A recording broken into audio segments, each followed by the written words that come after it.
वसुदेवसुतं देवं कंसचाणूरमर्दनं देवकी परमानन्दं कृष्णं वन्दे जगद्गुरु गुरुर्ब्रह्मा गुरुर्विष्णु गुरुर्देवो महेश्वर गुरु साक्षात् परब्रह्म तस्मै श्री गुरुदेव नमः।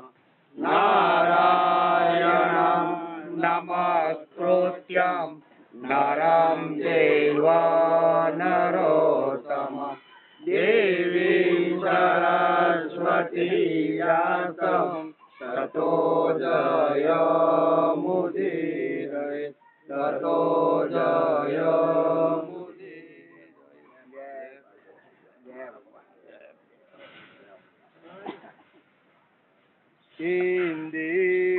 इंदीवरभासं प्रकटसुरासं कुसुमविकासं वंशीधरम् अतमन्मथमानं रूपनिदानं कृतफलगानं सीताहरं वल्लभमृदुहासं कुञ्जनिवासं विविधविलासं केलिकरं भजनन्दकुमारं सर्वसुखसारं तत्त्वविचारं ब्रह्मपरम् इंदीवर भाषम प्रकट सुरासम जेमनी नीलकमल समान कांति છે पवित्र रास रस ने जेने प्रगट कर्या છે पुष्प समान हलके विकसित रहे છે मुरली जेने धारण करेली છે તે कामदेवना हलके कामदेवना दर्पने दूर करनार रूपना भंडार मधुर गायन द्वारा मन मोही લે તેવા જેને મધુર હાસ્ય પ્રિય લાગે છે કુંજોમાં વિવિધ પ્રકારની લીલાઓ કરે છે તેવા સર્વ સુખોના સારરૂપ પરબ્રહ્મ સ્વરૂપ નંદકુમાર શ્રી કૃષ્ણને તત્વ જાણીને ભજો એમ મહાપ્રભુજી વલ્લભાચાર્ય પોતાના સ્તોત્રમાં કહે છે। આજે શ્રીમદ ભાગવતની શરૂઆત થઈ એનો 238મો દિવસ।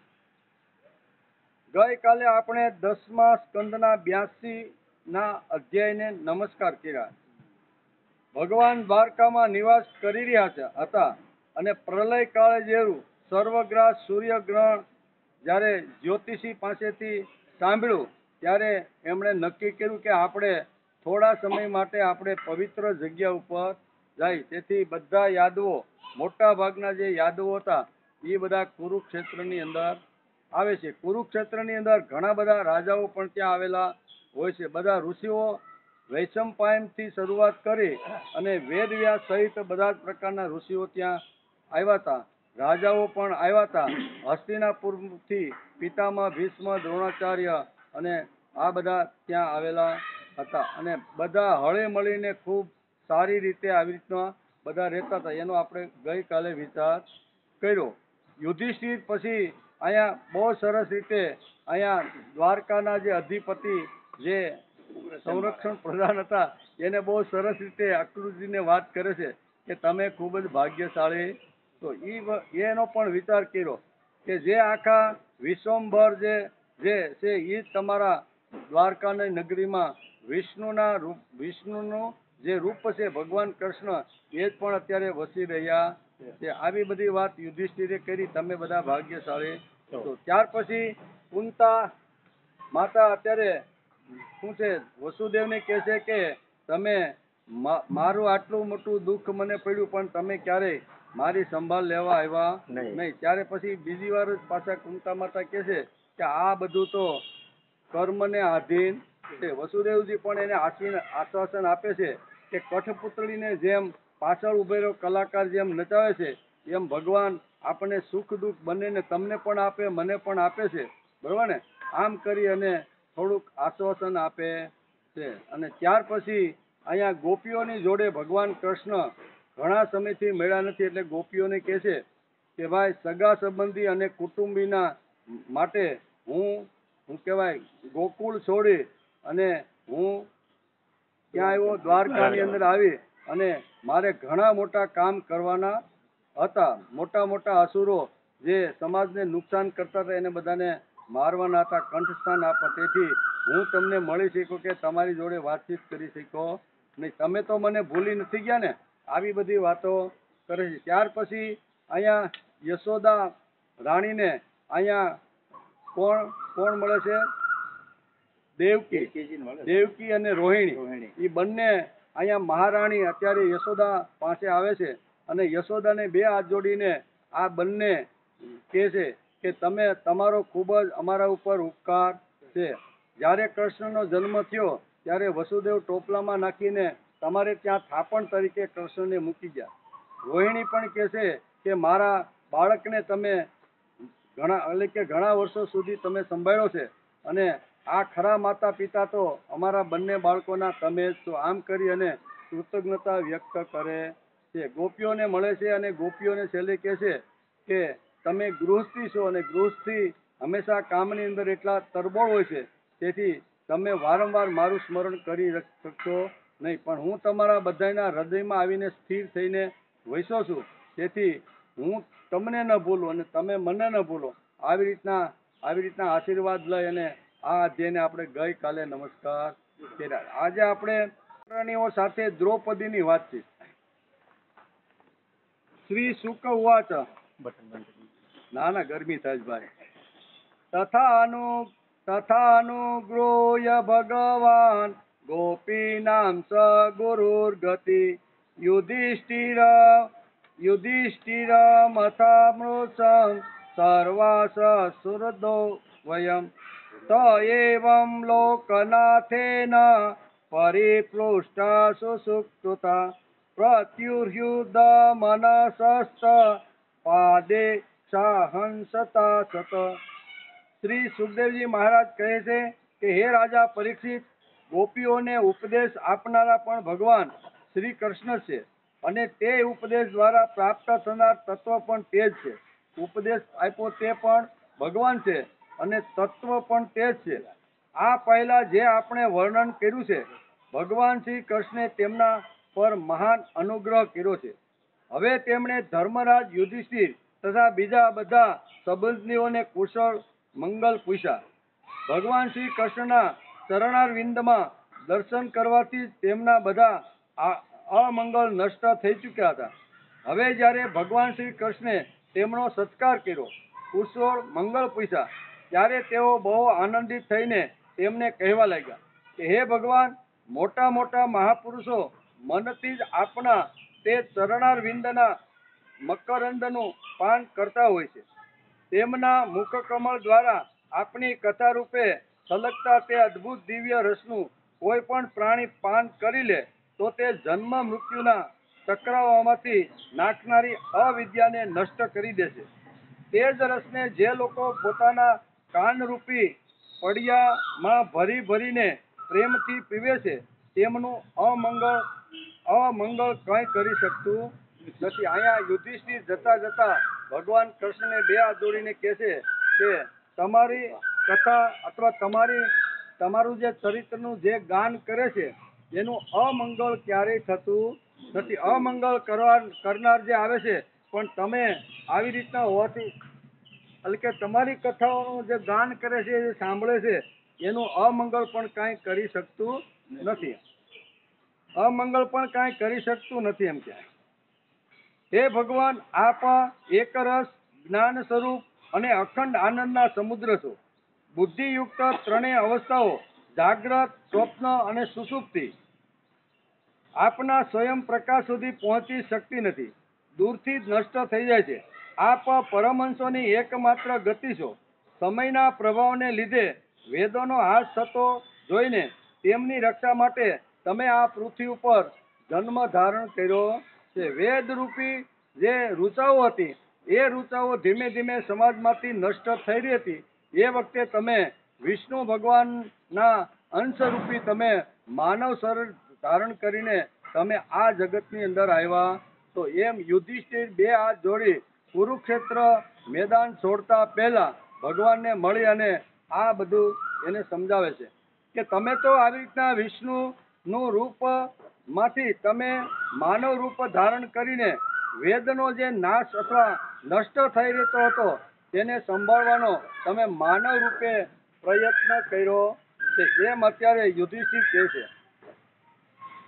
આપના ચરણોમાં હું વારંવાર નમસ્કાર કરું છું. આમ કરી અને યુધિષ્ઠિર હસ્તિનાપુર જવા માટે તૈયાર થઈ ગયા. સુખદેવજી મહારાજ કહે છે કે હે રાજા પરીક્ષિત, જે સમયે બીજા લોકો આ પ્રમાણે ભગવાન શ્રી કૃષ્ણની સ્તુતિ કરી રહ્યા હતા તે સમયે યાદવ અને કૌરવ કુળની સ્ત્રીઓ એકત્ર થઈને પરસ્પર ભગવાનની ત્રિભુવન પાવન લીલાઓનું વર્ણન કરી રહી હતી. હવે હું તે વાત તમને કહું છું. આમ રાજા પરીક્ષિત ને અત્યારે સુખદેવજી મહારાજ કહે છે કે અરસપરસ કુરુક્ષેત્રમાં બધા હળી મળીને જયારે છૂટા પડવાની તૈયારી કરતા હતા એ વખતે કૌરવ સ્ત્રીઓ અને યદુવંશની જે સ્ત્રીઓ છે એ બંને સાથે મળીને આવી રીતની જે વિચાર કરતા હતા એ તમને હું કહું છું કે તમે મારી પાસેથી સાંભળો. એમાં દ્રૌપદીએ પહેલા કીધું રૂક્ષ્મણીને, કારણ કે અહીંયા યાદવ કુળની સ્ત્રીઓ અને કુરુકુળ એટલે હસ્તિનાપુરની સ્ત્રીઓ બંને મળે છે અને અંદરો અંદર આવી રીતની વાતચીત કરતા બહુ સરસ રીતે એનું સુંદર મજાનું વર્ણન કરે છે. દ્રૌપદીએ કહ્યું કે હે રૂક્ષ્મણીજી, ભદ્રાજી, જાંબવતીજી, સત્યાજી, સત્યભામાજી, કાલિંદી, શૈબ્યાજી, લક્ષ્મણાજી, રોહિણીજી અને અન્ય શ્રી કૃષ્ણની પત્નીઓ તમે લોકો અમને એ વાત કહો કે સ્વયં ભગવાન શ્રી કૃષ્ણ પોતાની માયાથી લોકલીલાનું નાટક કરતા રહીને તમારી સાથે કેવી રીતે પરિણ્યા. આ આઠે આઠ પટરાણીને અત્યારે દ્રૌપદી એક પ્રશ્ન પૂછે છે કે આવી રીતના કામની અંદર જે વ્યસ્ત રહેલા છે તે બરોબર એવા શ્રી કૃષ્ણને તમે બધી કેવી રીતે પરિણી. એ પરણવાના કંઈક કારણો તો હશે જ ને, એ તમે મને સંભળાવો. આમ દ્રૌપદીએ આઠે આઠ જે પટરાણીઓ હતી એ આઠે આઠ પટરાણીઓને આ પ્રમાણે પૂછ્યું. પ્રથમ રૂક્ષ્મણીએ કહ્યું કે હે દ્રૌપદી, જરાસંઘ વગેરે બધા રાજાઓ ઈચ્છતા હતા કે મારું લગ્ન શિશુપાળ સાથે થાય. અહીં પ્રશ્ન શું કર્યો હતો કે તમે બધે કૃષ્ણ ભગવાન સાથે કેવી રીતે બધી પરણીને અહીંયા દ્વારકામાં તમે પટરાણી બનીને આવી એનો જરીક તમે વૃત્તાંત મને સમજાવો. એમ કરીને અહીંયા દ્રૌપદી આ પ્રશ્ન કરે છે ત્યારે રૂક્ષ્મણી કહે છે કે જે વખતે મારા પિતાએ આવી રીતનો સ્વયંવર વચી અને જરાસંઘ ના કહેવાથી અહીંયા શિશુપાળ જોડે મારા લગ્ન થાય એવા મારા પિતા પણ આવી રીતનું ઈચ્છતા હતા. એમ કે મારા પિતા પણ એવું ઈચ્છતા હતા. તેના માટે બધા અસ્ત્ર શસ્ત્રોથી સજ્જ થઈને યુદ્ધ માટે તૈયાર હતા. પરંતુ જેમ બકરા ઘેટાના ટોળામાંથી સિંહ પોતાનો ભાગ છીનીને લઈ જાય છે તે રીતે ભગવાન શ્રી કૃષ્ણ મને લઈને દ્વારકા આવી ગયા હતા. આ ટોળું બધું ઘેટા બકરાનું હતું ને એમાંથી આ સિંહ વચ્ચે પડીને મને ઉપાડીને એ દ્વારકા લાવ્યા છે. આવી રીતે હું એની સાથે પરણી ગઈ છું. એમ ટૂંકની અંદર દ્રૌપદીને અત્યારે રૂક્ષ્મણી આ પ્રમાણે કહે છે. જગતમાં કેટલા પણ અજય વીરો છે તેમના મુગુટો પર શ્રી કૃષ્ણની ચરણ રજ શોભી રહી છે. હે દ્રૌપદીજી, મારી તો એક જ અભિલાષા છે કે ભગવાનના સમસ્ત સંપત્તિ અને સૌંદર્યના આશ્રય એવા તેજ ચરણ કળ જન્મો જન્મ મને આરાધના કરવા માટે પ્રાપ્ત થાય અને જ્યારે જ્યારે કૃષ્ણ અવતાર લઈને આવે ત્યારે હું એની પટરાણી બનું એવી જ હું વાત કરતી રહી છું. મારું આવી રીતનું કૃષ્ણએ હરણ કરી બરોબર ને અને મને પરણી ગયા છે એવું ટૂંકની અંદર આવી રીતનું રૂક્ષ્મણીએ દ્રૌપદીને કીધું. સત્યભામાએ કીધું કે હે દ્રૌપદી, મારા પિતાજી તેમના ભાઈ પ્રસન્નના મૃત્યુથી બહુ દુઃખી થઈ રહ્યા હતા. એ પ્રસંગ આપણે જોયો હતો ને. આમાં પણ કહે છે કે હું ભગવાન કૃષ્ણ સાથે કેવી રીતની પરિણી એ સત્યભામા અત્યારે દ્રૌપદીને સમજાવે છે. કે હે દ્રૌપદી, મારા પિતાજી તેમના ભાઈ પ્રસન્નના મૃત્યુથી બહુ દુઃખી થઈ ગયા હતા.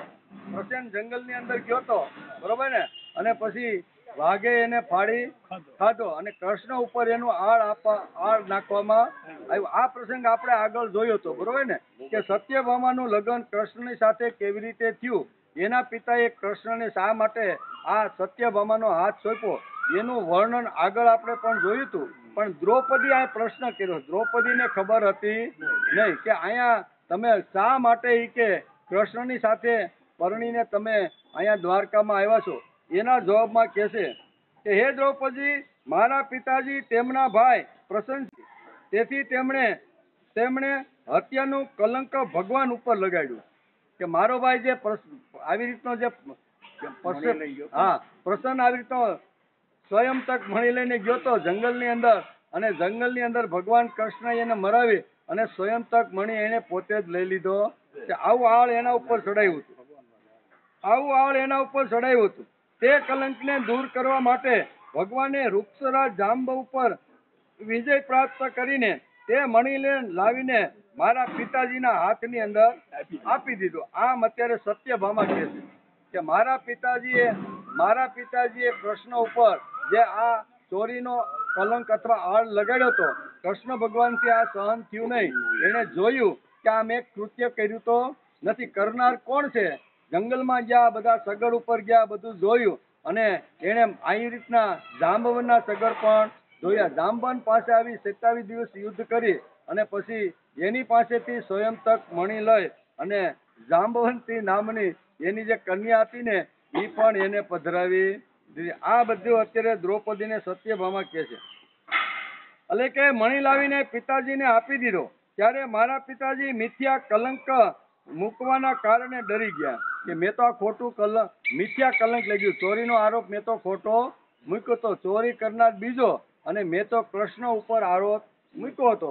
તેથી મારા પિતાને લાગ્યું કે આ મારી ભૂલ તો થઈ છે. તેથી મારા પિતાએ પ્રાયશ્ચિતના રૂપની અંદર મારો હાથ ભગવાન કૃષ્ણના હાથમાં આપી દીધો, એટલે ફરીથી મારા પિતા ઉપર કૃષ્ણ ગુસ્સે ન થાય એમ ડરી ગયા. જોકે તેઓ બીજા સાથે મને પરણાવવાનું વચન આપી ચૂક્યા હતા, પણ છતાંય આવી રીતની ઘટના બની. તેથી મારા પિતાએ મારો હાથ કૃષ્ણના હાથમાં સોંપી દીધો. તેમણે મને સ્વયંતક મણીની સાથે ભગવાનના ચરણોમાં સમર્પિત કરી દીધી. સમર્પિત એટલે આવી રીતની કરી દીધી. જાંબવતીએ કહ્યું, હે દ્રૌપદીજી, મારા પિતા વૃક્ષરાજ, બે ગઈ ને, વૃક્ષમણી અને સત્યભામા. ત્રીજી જાંબવતીએ કહ્યું કે હે દ્રૌપદીજી, મારા પિતા વૃક્ષરાજ જાંબવને એ વાતની ખબર ન હતી કે આજ મારા સ્વામી ભગવાન સીતાપતિ છે. કારણ કે પગલે પગલે ભગવાન શ્રી કૃષ્ણ ક્યાં પહોંચી ગયા? જાંબવંતના મહેલની અંદર. એને જોયું કે જાંબવંત જ આ સ્વયંતક મણી ચોરીને લાવ્યો છે, તેથી એની સાથે યુદ્ધ કરવા માટે તૈયાર થઈ ગયા. ત્યારે અહીંયા જાંબવંતી કહે છે કે સીતાપતિ ખુદ ભગવાનનું કૃષ્ણનું રૂપ ધારણ કરીને આવ્યા છે, એ મારા પિતાને ખબર પડી નહીં. તેથી તેઓ આમની સાથે 27 દિવસ સુધી લડ્યા. કેટલા? કૃષ્ણની સામે વૃક્ષરાજ જાંબવન 27 દિવસ લડ્યા. આ મારા પિતાને ખબર નહોતી કે સીતાપતિ રામ જ કૃષ્ણનું રૂપ ધારણ કરીને આવ્યા છે એમ કે. એટલે કે લડ્યા. પરંતુ જયારે પરીક્ષા પૂરી થઈ, તેમણે જાણી લીધું કે આ શ્રી કૃષ્ણના રૂપમાં ભગવાન શ્રી રામ જ છે. ત્યારે તેમના ચરણ પકડીને સ્વયંતક મણી સાથે ઉપહારના રૂપમાં મને સમર્પિત કરી દીધી. શું કે છે? મારું આ ત્રીજું જે લગ્ન કૃષ્ણ હારે થયું ને, એ આવી રીતનું થયું એમ જાંબવતીએ દ્રૌપદીને કીધું. હું એ જ ચાહું છું કે જન્મો જન્મ શ્રી કૃષ્ણની દાસી થઈને રહું. ગમે તેટલા જન્મ લેવા પડે, પણ કૃષ્ણનો જ્યાં જ્યાં જેવી રીતનો જન્મ થાય એની દાસી થઈને હું કાયમ માટે એની સાથે રહું. આમ મેં નક્કી કર્યું અને મારા પિતાએ સ્વયંતક મણીની સાથે અહીંયા મને પણ કૃષ્ણની સાથે પરણાવી દીધી. ચોથી કાલિંદીએ દ્રૌપદીને કહ્યું કે હે દ્રૌપદી, જ્યારે ભગવાનને એ ખબર પડી કે હું તેમના ચરણનો સ્પર્શ કરવાની આશા અભિલાષીથી તપ કરી રહી છે, બરોબર ને. ભગવાન કૃષ્ણ જે વખતે અહીંયા પાંડવોને મળવા માટે ક્યાં ગયા? ઇન્દ્રપ્રસ્થ ગયા એટલે ઇન્દ્રપ્રસ્થની અંદર ઘણા સમય સુધી અહીંયા ભગવાન કૃષ્ણ ત્યાં રોકાય છે. અર્જુનની સાથે વારંવાર જંગલોની અને વનોની અંદર ફરવા માટે રથમાં બેસીને જાય છે. રથમાં બેસીને એકવાર આવી રીતના અર્જુનની સાથે ભગવાન કૃષ્ણ રથમાં બેસી અને વન વિહાર કરતા હતા અને એ વખતે નદીના કિનારા ઉપર હું આ કાલિંદી કે તપ કરતી હતી. એ અર્જુન અને કૃષ્ણએ બંનેએ મારા તરફ જોયું. હે દ્રૌપદી, જ્યારે ભગવાનને એ ખબર પડી કે હું તેમના ચરણોનો સ્પર્શ કરવાની આશાની અભિલાષાથી તપ કરીશ. તપ શા માટે કરતી હતી? કે ભગવાન કૃષ્ણ મને પતિ તરીકે મળે. એટલે કાલિંદી કહે છે કે હું તપસ્યા કરવા માટે નદી કિનારે આવી રીતની બેઠી હતી. અર્જુન અને કૃષ્ણ જ્યારે રથ લઈને ગયા ત્યારે અર્જુન કહે છે, ભગવાન, આ તપસ્વી કોઈ સ્ત્રી તપસ્યા કરે છે, તમે ત્યાં જરીક જાય અને પૂછો તો ખરા, તું શા માટે તપ કરે છે, આટલું બધું કઠણ સહન શા માટે કરે? ભગવાન ત્યાં ગયા, ચર્ચા થઈ અને કાલિંદીને ખબર પડી કે હું જેના માટે તપ કરું છું એ જ ભગવાન કૃષ્ણ અત્યારે વન વિહાર કરવા માટે આવી રહ્યા છે અને મારી સામે જે ઊભા છે, મારી સાથે જે ચર્ચા કરે છે ને, એ જ આ શ્રી કૃષ્ણ છે. તેથી મનોમન મેં નક્કી કરી દીધું કે મારે આની સાથે પરણવાનું છે. ત્યારે તેઓ પોતાના મિત્ર અર્જુન સાથે યમુના કિનારે આવ્યા અને મારો સ્વીકાર કરી લીધો. હું તેમની ગૃહ કાર્ય કરનાર દાસી બની ગઈ. બરોબર ને? આ ચોથી જે પટરાણી હતી એ ચોથી પટરાણી અત્યારે દ્રૌપદીનો પ્રશ્ન હતો કે તમે 8 જે પટરાણી આ દ્વારકામાં ભગવાન કૃષ્ણની પટરાણી બનીને કેવી રીતે આવી, તમને ભગવાનને કેવી રીતે સ્વીકાર્યા, અથવા તમે એના માટે કઈ કઈ તપસ્યા અને કઈ કઈ વ્રત અને કેવા કેવા કામ કર્યા હતા, તો એ બધું તમે મને સમજાવો. તો દ્રૌપદીને અત્યારે આ બધી પટરાણીઓ કહે છે, એમાં કાલિંદીને આ વાત સમજાય કે મારો હાથ ભગવાનના હાથની અંદર મારા પિતાએ આપી દીધો અને કાયમ માટે હું કૃષ્ણની દાસી બની અને અહીંયા દ્વારકાની અંદર એની સેવા કરવા લાગી. 5મી છે મિત્ર વિંદા. મિત્ર વિંદાએ કહ્યું કે હે દ્રૌપદી, મારો સ્વયંવર થઈ રહ્યો હતો, ત્યાં આવીને ભગવાને બધા રાજાઓને જીતી લીધા અને જેમ કૂતરાઓના ટોળામાંથી સિંહ પોતાનો ભાગ લઈ જાય તે રીતે મને પોતાના સોહામણી દ્વારકેમાં લઈ આવ્યા છે. જેમ આવી રીતના મારા પિતાએ મોટી સભા ભરી હતી અને મારો આવી રીતનો સ્વયંવર રચાણો હતો. ભગવાન કૃષ્ણને ખબર પડી કે મિત્રા વિંદી મારી સાથે પરણવા માગે છે. ભલે મારા પિતાએ આવી રીતનો શું કહેવાય સ્વયંવર રચ્યો, પણ મારે તો કૃષ્ણ તરીકે પતિ જોઈ છે, આવું મિત્ર વંદા કહેતી હતી. પણ મારા પિતાએ અનેક રાજાઓને બોલાવીને જ્યારે સ્વયંવર કર્યો, પણ જેમ કૂતરાના ટોળામાંથી સિંહ પોતાનો હવિભાગ લઈને ભાગે છે, એમ મારું હરણ કરીને એ મને દ્વારકાની અંદર લાવ્યા. કૂતરાના ટોળામાંથી સિંહ પોતાનો ભાગ લઈ જાય તે રીતે મને પોતાની સોહામણી દ્વારકાપુરીમાં લઈ આવ્યા.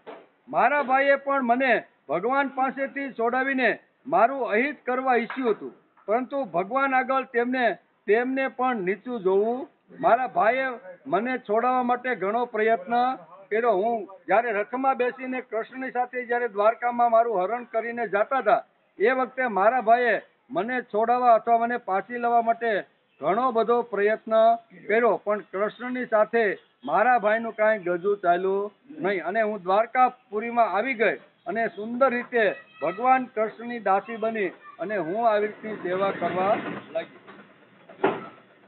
ભગવાનની આગળ તેમણે નીચું જોવું પડ્યું. હું એવું ચાહું છું કે મને જન્મો જન્મ તેમના ચરણ પખાળવાનું સૌભાગ્ય પ્રાપ્ત થાય. જન્મો જન્મ સુધી હું ભગવાન કૃષ્ણના ચરણ પખાળતી રહું એવું હું ઈચ્છું છું.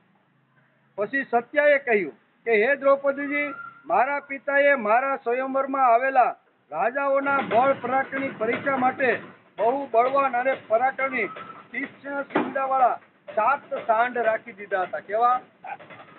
અત્યારે સત્ય બહુ સરસ રીતે અહીંયા મારું લગ્ન કૃષ્ણ સાથે કેવી રીતનું થયું ને એ સત્ય અત્યારે દ્રૌપદીને સમજાવે છે. સત્ય કહે છે કે હે દ્રૌપદી, મારા પિતાએ નક્કી કર્યું હતું, એને 7 સાંઢ મજબૂત ખાઈ પીને રગડા જેવા જે થઈ ગયેલા હતા ને, મોટા મોટા કાંધ અને મોટા મોટા શિંગડા, એને જો કોઈ 7 સાંઢને જો કોઈ રાજા નાથી દે તો મારા પિતાએ નક્કી કીધું હતું કે હું મારી દીકરી સત્યાને એની સાથે પરણાવું. બધા રાજાઓ આવ્યા, સાતની વાતો બાજુમાં રહી, પણ એક સાંઢને નાથી શક્યા નહીં. જ્યારે નાથવા જાય ત્યારે શિંગડા મારીને પાટા મારીને ઓલાને કેટલોય રાજાને ફેંકી જાય, મુગુટ બુગુટ બધું, એટલે કોઈ સાહસ કરતું નહીં. બે ચાર રાજાએ આવી રીતનું સાહસ કર્યું. અહીં સત્યા અત્યારે કહે છે કે મારા પિતાએ આવી રીતનું કીધું, 7 સાંઢને એક સાથે જો નાથી દે એને મારા પિતા એની સાથે મારું લગ્ન કરાવવા માંગે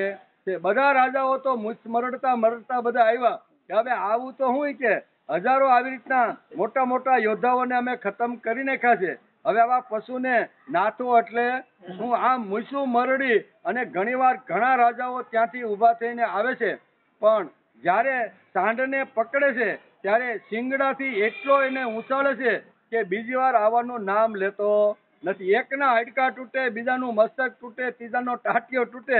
આવા બે ચાર રાજાએ પ્રયત્ન કર્યા, એટલે બીજા બધા રાજાઓ હતા એ ડરીને કોઈએ આવી રીતનું સાહસ કર્યું નહીં. મારા પિતા વિચાર કરવા લાગ્યા કે આ તો મોટો ખેલ મેં કરી નાખ્યો, હવે મારી દીકરી કુંવારી રહી જશે. આમ વિચાર કરતા હતા ત્યાં કૃષ્ણ એ વખતે સભાની અંદર આવ્યા. એમણે જોયું અને એને એની પિતાની જે કાંઈ વાત હતી એને મંજૂર રાખી, અને ભગવાન કૃષ્ણએ એક સાથે આવી રીતના 7 સાંઢને નાથી દીધા. અને તેથી મારા પિતાએ મારું લગ્ન અહીંયા કૃષ્ણની જોડે કરાવ્યું એમ સત્ય અત્યારે કહે છે.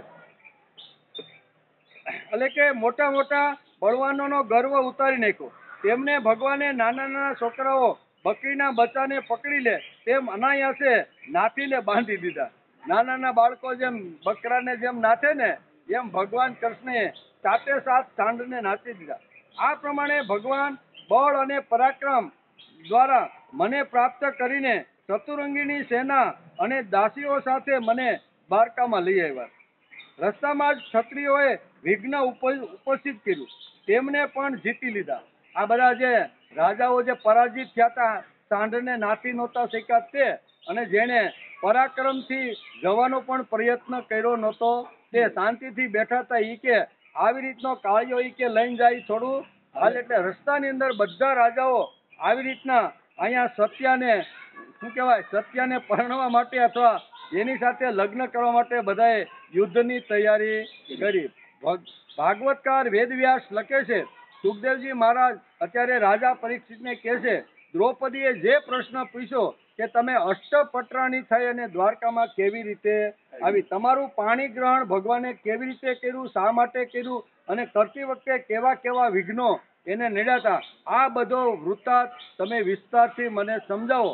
એમ બંને પ્રકારની પક્ષ, એટલે કે હસ્તિનાપુરની રાણીઓ અથવા અહીંયા દ્વારકાની જે પટરાણીઓ હતી એ બધી સાથે મળી અને આવી રીતની જ્યારે ચર્ચા કરે છે ત્યારે સત્યએ કીધું કે આવી રીતના વચ્ચે પડેલા રાજાઓને પણ કૃષ્ણએ બધાને પરાજિત કરી દીધા. રસ્તામાં જે ક્ષત્રિયો વિઘ્ન ઉપસ્થિત કર્યું હતું તેમને પણ જીતી લીધા. મારી એવી જ અભિલાષા છે કે મને એમની સેવાનો અવસર સદા માટે પ્રાપ્ત થતો રહે. એમ સત્યાએ દ્રૌપદીએ પૂછેલા પ્રશ્નનો જવાબ આવી રીતે આપ્યો. ભદ્રાએ કહ્યું કે હે દ્રૌપદીજી, ભગવાન મારા મામાના પુત્ર છે. ભગવાન કેવા છે? મારા મામાના પુત્ર છે. મારું ચિત્ત તેમના ચરણોમાં સમર્પિત થઈ ગયું હતું. જ્યારે મારા પિતાજીએ આ વાતની ખબર પડી ત્યારે તેમણે પોતે જ ભગવાનને બોલાવીને 1 અક્ષોણી સેના અને અસંખ્ય દાસીઓ સાથે મને તેમના ચરણોમાં સમર્પિત કરી દેવાનું સદભાગ્ય મળે એવું અત્યારે અહીંયા ભદ્રાએ દ્રૌપદીને આ રીતે કીધું કે મારું પાણી ગ્રહણ ભગવાન કૃષ્ણની સાથે કેવી રીતનું થયું છે એ દ્રૌપદીને સારી રીતે સમજાવે છે.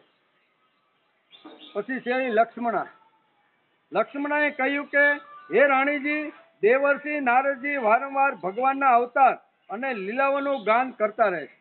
અહીંયા અત્યારે લક્ષ્મણ અત્યારે દ્રૌપદીને કહે છે કે મારું પાણી ગ્રહણ ભગવાન કૃષ્ણએ કેવી રીતનું કર્યું તે તમે બરોબર સાંભળો.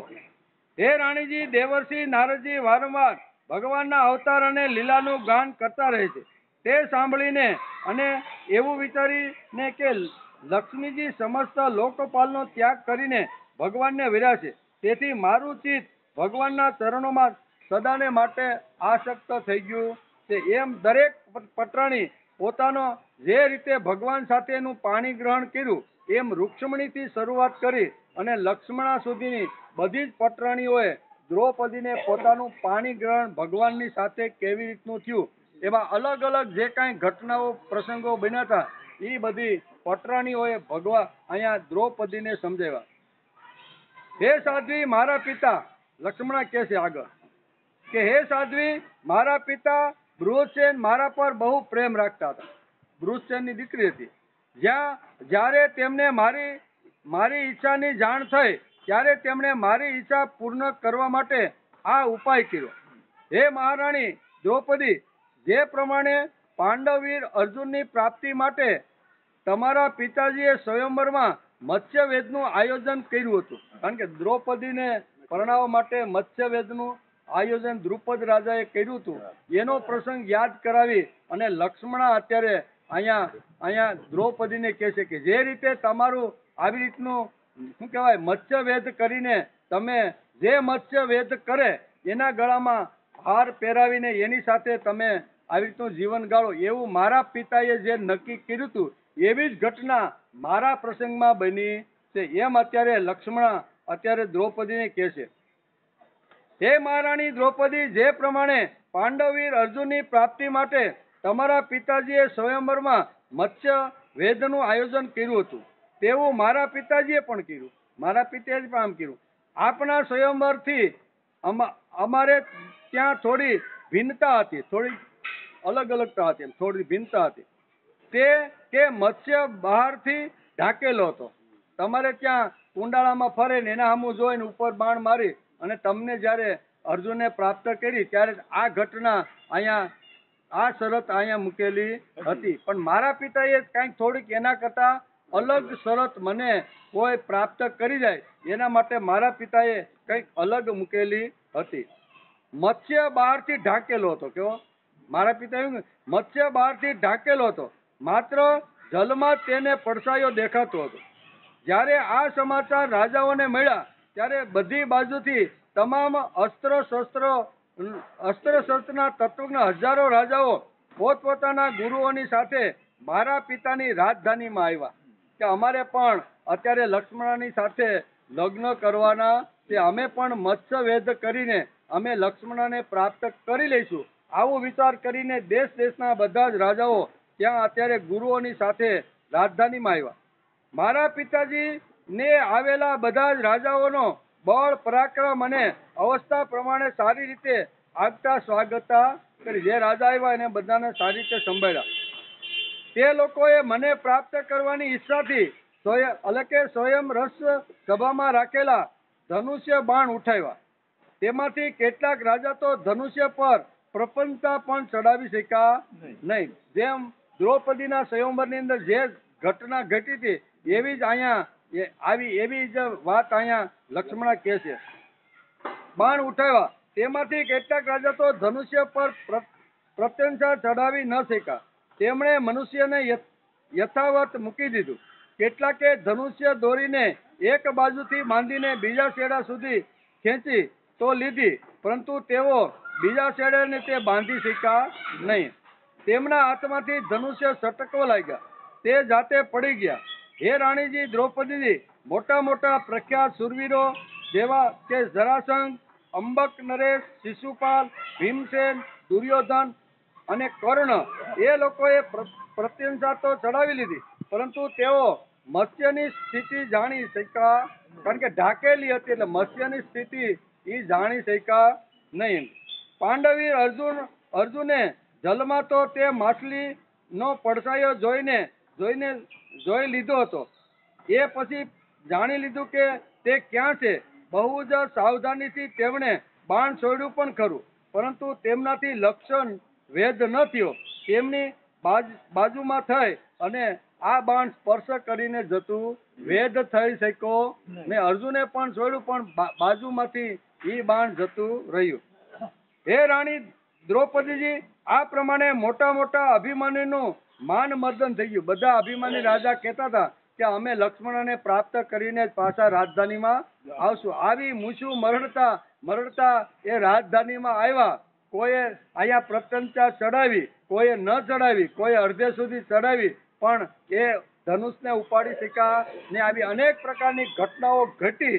એટલે અહીંયા લક્ષ્મણ કહે છે કે હે રાણી દ્રૌપદીજી, આવી રીતની મારા પિતાના સ્વયંવરમાં મારા પિતાએ જે કાંઈ વ્યવસ્થાઓ કરી હતી એમાં બધા જ રાજાઓ નાપાસ થઈ ગયા. કોઈ રાજાઓ અર્જુન જેવો અર્જુન પણ મત્સ્ય વેદ કરી શક્યો નથી. એમ કે વેદની ઈચ્છા પણ છોડી દીધી.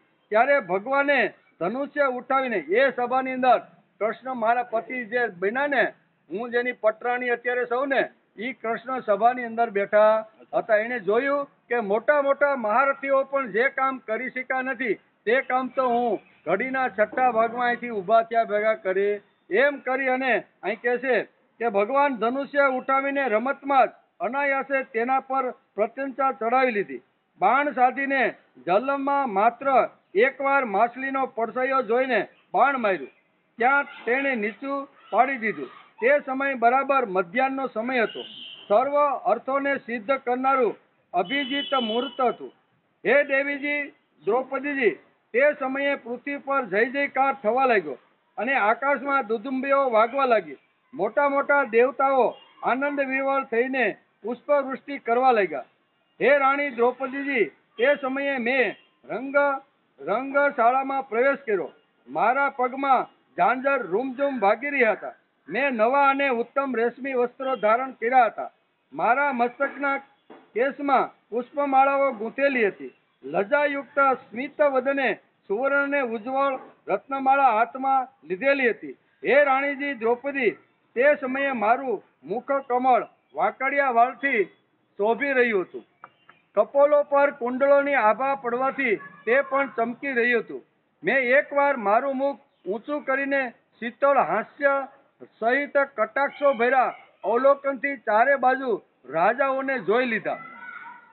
તે રાજાઓને ધીમેથી શ્રી કૃષ્ણના કંઠમાં વરમાળા મેં પહેરાવી દીધી. જેણે મત્સ્યવેદ કર્યો એના ગળાની અંદર મેં વરમાળા પહેરાવી દીધી. મેં એ જાણી દીધું કે મારું મન પહેલેથી જ ભગવાન શ્રી કૃષ્ણ અનુરક્ત હતું. વરમાળા પહેરાવતા જ ત્યાં મૃદંગ, પખવાજ, શંખ, ઢોલ, નગારા વગેરે વાજિંત્રો વાગવા લાગ્યા. નટો અને નર્તકીઓ નાચવા લાગી અને ગવૈયાઓ ગાવા લાગ્યા. આવી રીતનું મારું લગ્ન ભગવાન કૃષ્ણની સાથે થયું. માનું પાણી ગ્રહણ થયું. એમ લક્ષ્મણાએ આખો પ્રસંગ દ્રૌપદીને સંભળાવી દીધો. આમ 8 જે પટરાણીઓ હતી એ ભગવાન કૃષ્ણની સાથે કેવી રીતે પરણી, કેવી રીતે એનું પાણી ગ્રહણ થયું, એ દ્રૌપદીનો જે પ્રશ્ન હતો એના પ્રશ્નના ઉત્તરમાં 8 પટરાણીએ પોતાનું પાણી ગ્રહણ ભગવાન કૃષ્ણની સાથે કેવી રીતે થયું એ બહુ સરસ રીતે સમજાવ્યું છે. દ્રૌપદી જ્યારે મેં આ પ્રમાણે મારા સ્વામી પ્રિયતમ ભગવાનને વરમાળા પહેરાવી તેમને વરી ચૂકી, ત્યારે મોટા મોટા રાજાઓ કામાતુર થઈને ભારે ઈર્ષા કરવા લાગ્યા. બરોબર, શું કરવા લાગ્યા? કોઈનાથી આવી રીતનું મત્સ્ય વેદ થયો નહીં એટલે બધાને નીચું મોઢું કરીને બેસવું પડ્યું. મોટા મોટા જે જરાસંઘ અહીં લખ્યું છે ને કે એમાં જરાસંઘ પણ હતો, દુર્યોધન પણ હતો, કર્ણ પણ હતો, શિશુપાલ, ઘણા બધા આવી રીતના અહીંયા લક્ષ્મણને પરણવા માટે ઘણા બધા રાજાઓ આવ્યા હતા. એ બધા રાજાઓને અહીંયા મત્સ્ય વેદ ન કરી શક્યા અને લક્ષ્મણ સાથે પરણી ન શક્યા, તેથી બધાને દુઃખ થવા લાગ્યું. એમ કે ત્યારે ચતુર્ભુજ ભગવાને પોતાના શ્રેષ્ઠ 4 ઘોડાવાળા રથ પર મને બેસાડી દીધી. આ રાજાઓ જ્યારે હાથમાં તલવાર અને ગદા લઈ અને મને એટલે કે કૃષ્ણને રોકવાનો પ્રયત્ન કર્યો ત્યારે કૃષ્ણે 4 ઘોડાવાળા રથ ઉપર મારું કાંડું પકડી અને મને બેસાડી દીધી અને હાથમાં સાંગ ધનુષ્ય લઈ કવચ પહેરીને તેઓ યુદ્ધ કરવા માટે રથ ઉપર જ ઊભા થઈ ગયા. બધા રાજા તો નીચે હતા, ભગવાન કૃષ્ણ 4 ઘોડાના રથ ઉપર આવી રીતના યુદ્ધ કરવા માટે તૈયાર થઈ ગયા. હે રાણીજી દ્રૌપદીજી, દારૂક સારથીએ સોનાના સાજ સામાનથી ભરેલા રથને બધા રાજાઓની સામે જ દ્વારકા જવા માટે હંકારી દીધો. જેમ કોઈ સિંહ હરણીઓના ટોળાની વચ્ચેથી પોતાનો ભાગ લઈ જાય છે, તેવી રીતે ભગવાન શ્રી કૃષ્ણ મારું હરણ અને આવી રીતની મને પહેરાવેલી વરમાળા સહિત અહીંયા દ્વારકાની અંદર મને લાવ્યા, એમ લક્ષ્મણ અત્યારે દ્રૌપદીને કહે છે. તેમાંથી થોડા રાજાઓએ ધનુષ્ય લઈને યુદ્ધ માટે ભગવાનને રોકી લેવા તેમનો પીછો કર્યો, પરંતુ હે રાણીજી, તેમનો ઉદ્યમ માત્ર કૂતરાઓ દ્વારા સિંહને રોકવા જેવો થાય છે. કૂતરા જેમ સિંહને રોકે અને સિંહ જેમ રોકાતો નથી, એમ ઘણા રાજાઓને થયું કે હજી અમે કૃષ્ણને પકડી અને લક્ષ્મણને અમારી રાણી બનાવી દઈ. તેથી ઘણા બધા રાજાઓ હાથમાં આવી ચતુરંગીની સેનાને હથિયારો લઈને આવ્યા, પણ ભગવાન કૃષ્ણે એ બધા રાજાઓને મહાત કરી દીધા. જેમ સિંહને રોકવા માટે કૂતરા કાઉ કાઉ કાઉ કરે, પણ એમ સિંહ રોકાતો નથી, એમ કૃષ્ણ સિંહની ગર્જના કરી અને આવી રીતે મારા પિતાના સ્વયંવરથી મને દ્વારકામાં લઈને આવ્યા. તારકા ધનુષ્યમાંથી છૂટેલા બાણોએ કોઈના હાથ, કોઈના પગ, કોઈના માથા કાપી નાખ્યા. કેટલાય તો ત્યાં જ મૃત્યુ પામ્યા અને કેટલાક યુદ્ધ ભૂમિને છોડીને નાસી ગયા. ત્યાર પછી યદુવંશી શિરોમણી ભગવાને સૂર્યની જેમ પોતાના નિવાસસ્થાન સ્વર્ગ અને પૃથ્વીમાં સર્વત્ર પ્રકાશિત દ્વારકા નગરીમાં પ્રવેશ કર્યો. તે દિવસે દ્વારકા નગરી બહુ સુંદર રીતે શણગારી હતી. એટલી બધી ધજા પતાકાઓ અને તોરણો બાંધ્યા હતા કે તેના કારણે સૂર્યના કિરણો જમીન ઉપર આવી શકતા ન હતા. મારી અભિલાષા પૂર્ણ થઈ જવાથી મારા પિતાએ બહુ પ્રસન્ન થઈ તેમણે પોતાની હિતેષુ સુહૃદો, સગા સંબંધીઓ અને ભાઈ બંધુઓને બહુ મૂલ્ય વસ્ત્રો, આભૂષણો, શૈયા, આસન અને વિવિધ પ્રકારની સામગ્રી આપીને એને બધાને ભગવાનને સન્માનિત કર્યા. આમ અત્યારે લક્ષ્મણ પોતાનું પાણી ગ્રહણ ભગવાન કૃષ્ણ સાથે કેવી રીતે એના લાંબા વૃત્તાંતથી દ્રૌપદીને આ બધી વાતો એને સમજાવી. પાણી ગ્રહણ કરવાનો આવો અવસર મળ્યો એમ કે છે. ત્યારે તો અમે આ જન્મમાં આત્મારામ ભગવાનની ગૃહદાસી બનીને અત્યારે ઠાઠ માઠથી અમે દ્વારકામાં એની સાથે રહીએ છીએ. આમ 8 પટરાણીઓએ દ્રૌપદીએ જે કાંઈ પ્રશ્ન પૂછ્યો હતો, બરોબર, કે તમારું બધું નું પાણી ગ્રહણ ભગવાને કેવી રીતે કર્યું, તો બહુ સરસ રીતે કોઈ સંક્ષિપ્તમાં અને કોઈ લાંબી લાંબી વાતો દ્વારા અહીંયા દ્રૌપદીને 8 પટરાણીઓએ આ રીતે પોતે ભગવાન સાથે કેવી રીતનું પાણી ગ્રહણ કર્યું છે એ સુંદર મજાનું વાત કરી. 16,000 પત્નીઓ તરફથી રોહિણીએ જોયું. હવે દ્રૌપદીએ પૂછી લીધું, હવે રોહિણી પૂછે છે. કોને? આ 16,100 જે આવેલી છે ને એને પૂછે કે તમારું પાણી ગ્રહણ ભગવાનની સાથે કેવી રીતે થયું એ તમે મને સમજાવો. આવી રીતની વાત થઈ છે, બરોબર ને? ટાઈમ થયો ને તો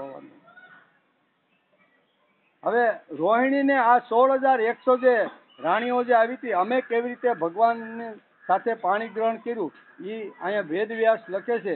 સુખદેવજી મહારાજ રાજા પરીક્ષિતને આ સમજાવે છે. ભીમાસુરે દિગ્વિજય વખતે, ભીમાસુર એટલે નરકાસુર, એને બે નામ છે. ભૌમાસુરે દિગ્વિજય વખતે ઘણા રાજાઓને જીતીને તેમની કન્યાઓ એવી અમને લાવીને પોતાના મહેલમાં બંદી બનાવી દીધી હતી. ભૌમાસુર નામનો રાક્ષસ એટલે નરકાસુર હતો. એ નરકાસુર જ્યાં જ્યાં સૌંદર્ય જોવે, જ્યાં જ્યાં સુંદર સ્ત્રીનું રૂપ જોવે અથવા સારી સારી કન્યા જોવે તો એ બધાનું હરણ કરી અને પોતાના જનાનખાનાની અંદર આ જેલની અંદર પૂરી દેતો હતો. એમ અત્યારે અહીંયા 16,100 જે આવી રીતની પટરાણી ભગવાનની કેવી રીતે બની તે અત્યારે અહીંયા કોને રોહિણીજીને આ પ્રમાણે કહે છે કે અમે એની પટરાણી કેવી રીતે બની એ તમે જરા શાંતિથી સાંભળી લ્યો.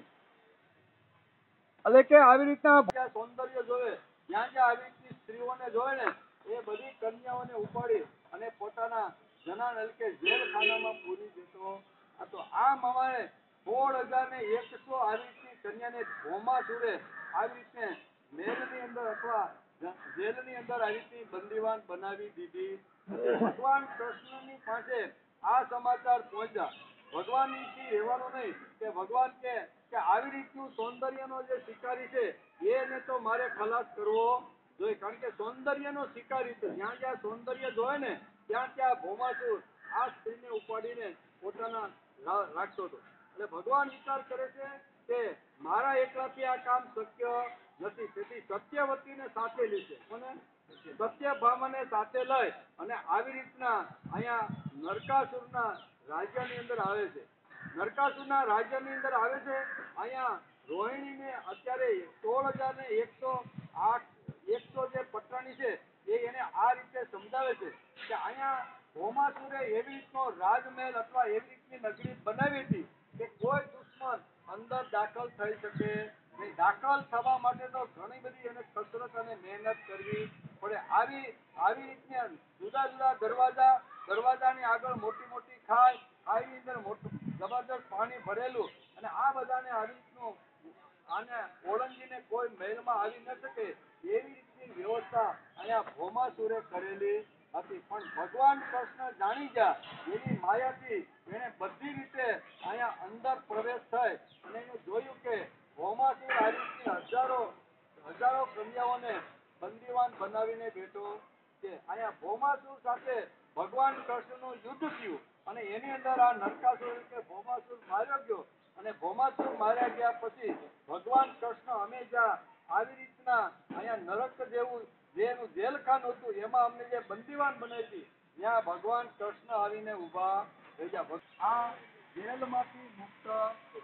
જેલમાંથી મુક્ત થયા પછી આ 16,100 જે કન્યાઓ છે એ કોઈનો પતિ હતો તો એની પાસે ગઈ, કોઈ પિતા પાસે પરિણા વગરની હશે તો એ કન્યાના પિતા પાસે ગઈ. તો આવી રીતે પતિ પિતા કે પુત્ર પાસે બધી કન્યાઓ જવા લાગી. બધાએ જોયું કે ભૌમાસુરના અહીંયા આ શું કહેવાય ભૌમાસુરના જનાનખાનામાં અથવા જેલખાનામાંથી આવેલી છે એટલે આ બધી કન્યાઓ અપવિત્ર થઈ ગઈ.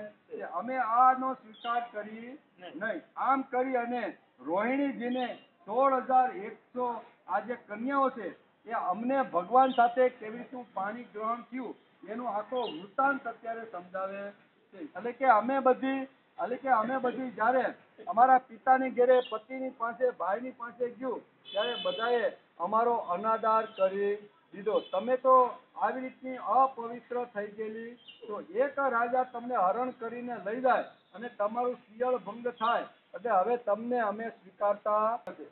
સમાજની અંદર ઘણા બધા આવી રીતની પ્રજા થશે કે જે પ્રજાને કોઈની સાથે કોઈ પ્રકારનું આવી રીતનું ધર્મ બંધન કે આવી રીતનું કાંઈ હશે ને આવી રીતની વર્ણશંકર પ્રજા ભગવાનની સામે નજર સામે દેખાવા માંડી. વેશ્યા વાળો શરૂ થાય પ્રજા જે થાય ને એ બધી આવી રીતની વર્ણશંકર પ્રજા થાય અને વર્ણશંકર પ્રજા થાય ને એને ધાર્મિક ક્રિયા કરવાનો કોઈ અધિકાર નથી એમ આપણું શાસ્ત્ર કહે છે. આગળના અધ્યાયની અંદર ભાગવતની અંદર બહુ સરસ આ વાતો આવી હતી.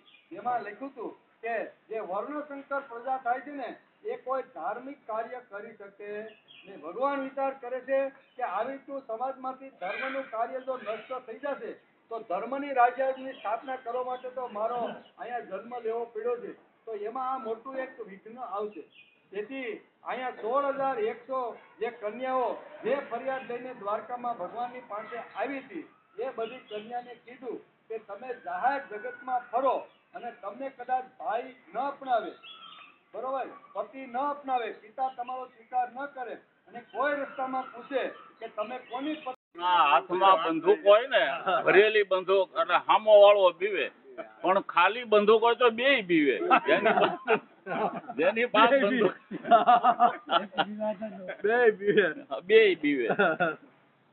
કૃષ્ણ ચરિત્ર હાલે છે એમાં હવે છે તો ઘણું લાંબુ પણ એક પંક્તિ મને યાદ આવી ગઈ છે. તો લાંબુ આખું નથી આવડતું, છે લખેલું આપણી પાસે પણ એક કડી એ હાવ હુવાળો ને હાવ હુવાળો નથી આ રાજો ભારત કાયર દેશ. હાવ હુવાળો નથી આ રાજો એવો ભારત કાયર દેશ. ભેખધારી ત્રિશૂળધારી મારો સક્રધારી વાસુદેવ ઢીંગાણાના ધૂપ લીધા છે, ગીતાજીના પાઠ કીધા છે, ઢીંગાણાના ધૂપ લીધા છે. ગીતાજીના પાઠ કીધા છે આ કૃષ્ણ પરમાત્મા.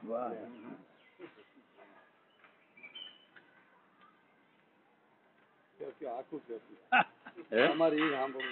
હે? એ આખું તો નથી આવતું, મારી પાસે લખેલું છે પણ લખેલું છે એ વાંચી નાખજો. આ લખેલું છે એ આ બીજું છે આ. એ હાલ છે. હા. ગામની અંદર વસ્તી નાની હોય, ગામની અંદર વસ્તી નાની હોય પણ ઘેરે ઘેરે એક જ્ઞાની હોય. ગામડાની અંદર વસ્તી નાની હોય પણ ઘેરે ઘેરે એક જ્ઞાની હોય. આંગણે આવકારો હોય, મહેમાનોનો મારો હોય, ગામમાં ચા પીવાનો ધારો હોય. આવો સૌનો વ્યવહાર હોય. ગામડાની જ વ્યાખ્યા છે અને શહેરની વ્યાખ્યા આપી છે. રામ નામનો રણકાર હોય, જમાડવામાં પડકાર હોય,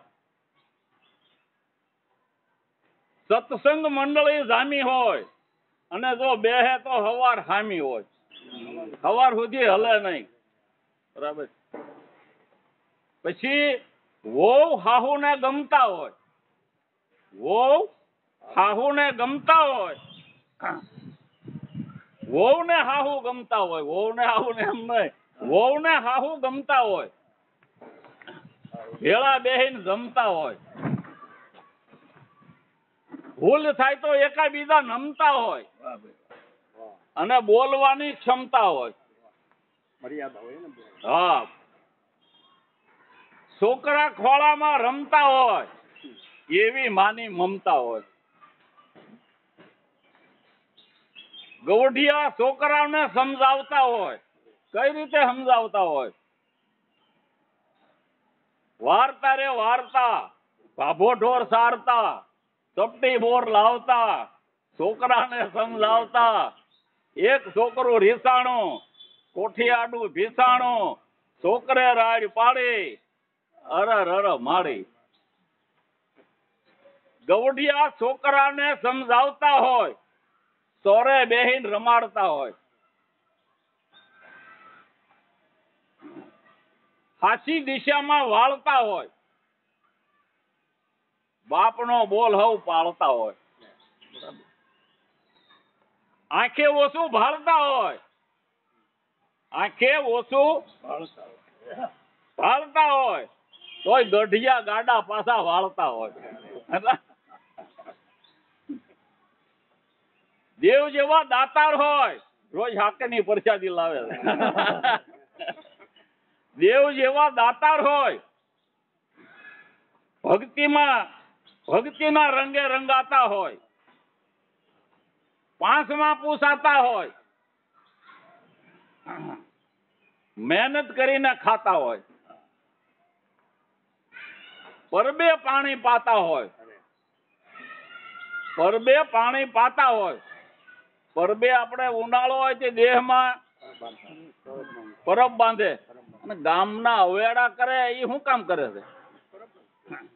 ગામમાં અવેડા ગામ હાટું તો કરતા હોય તો ગામની વચ્ચે કરે, બધાને ઢોકળવું પડે. અથવા ગામની બારોબાર કરે, જ્યાં રસ્તા નીકળતા ગામના પાદરમાં. ઈ વખતમાં બળદ ગાડાથી વ્યવહાર હતા. બેનું દીકરીઓને વહુને લેવા મૂકવા જવા, શેઠું હોય તો હામા ગાડા કરે અને એકાબીજાને મહેમાન ગતિ કરવા જવું. વાહન તો હતા નહીં, ગાડા હતા. ગાડાને પાણી પાવા માટે, બળદોને પાણી પાવા માટે, ઘોડાને પાણી પાવા માટે. બીજા નંબરમાં બીજા રાજ્યની અંદર દુષ્કાળ પડ્યો હોય વિસ્તારમાં, એ આપણે બાળધો વાળા વાંઢિયાર ને આવતા, એ લોકોને પાણી પાવા. ગામમાં ઘરવું ન પડે એટલે ગામના માણસો સમજાવીને પાદરના અવેડો બાંધતા હોય. સમજ્યા? પાંચમાં પૂછાતા હોય, મહેનત કરીને ખાતા હોય, પરબે પાણી પાતા હોય અને ઘી દૂધ બારે માસ હોય. ઘી દૂધ બારે માસ હોય તો હો વરસ.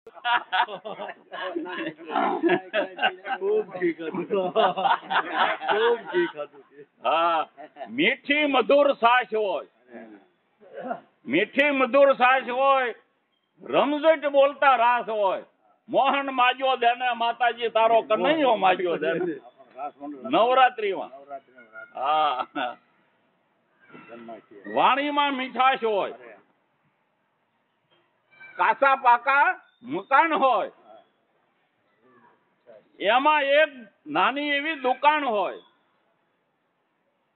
ગ્રાહકોનો એમાં માન હોય, જાણે મળ્યા આવ્યા ભગવાન હોય, હા સુખી એના સંતાન હોય,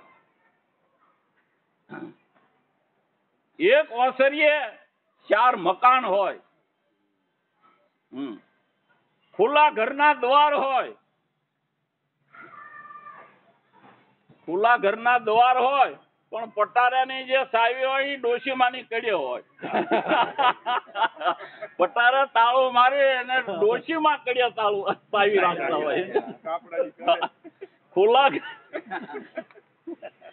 ખુલ્લા ઘરના દ્વાર હોય, કુવા કાંઠે આરો હોય, કુવાને કાંઠે આરો હોય, નદીનો કિનારો હોય,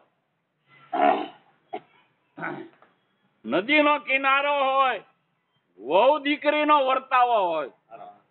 અટાણે ગમે એની ઘેરે જાવ તમે વર્તી નો એક દીકરી છે કે વહુ છે એમ. વહુ દીકરીનો વર્તારો હોય, ભલે ધણી ગમે એવો કાળો હોય પણ પ્રાણથી ઈ પ્યારો હોય.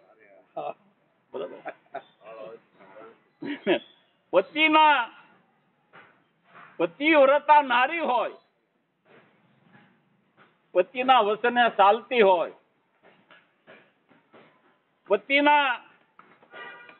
પતિને પેલા જમાડી પછી પોતે જમતી હોય.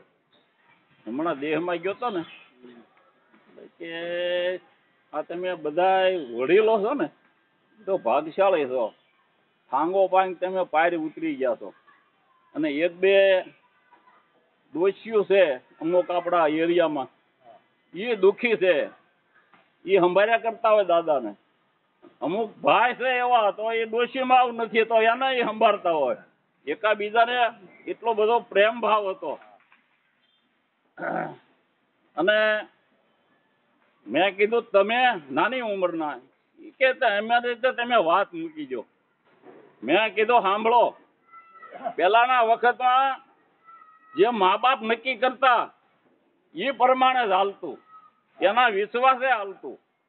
બરાબર, જે મા બાપ નક્કી કરી આવે એમાં એનું સૌભાગ્ય સમજી લેતા એકાબીજા. હવે બેનું તો ઘૂંઘટ તાણીને પરણતું, એને તો ખબર હતી કે મૂર્ત્યાને થોડો ઘણો ભાળતો હોય, પણ જે પરણીને ઘેરે આવ્યું હોય ઘૂંઘટ ખોલે તો ખબર પડે ઓલા આદમીના કે આપણા ભાગ્યમાં કેવું છે એમ, સમજ્યા.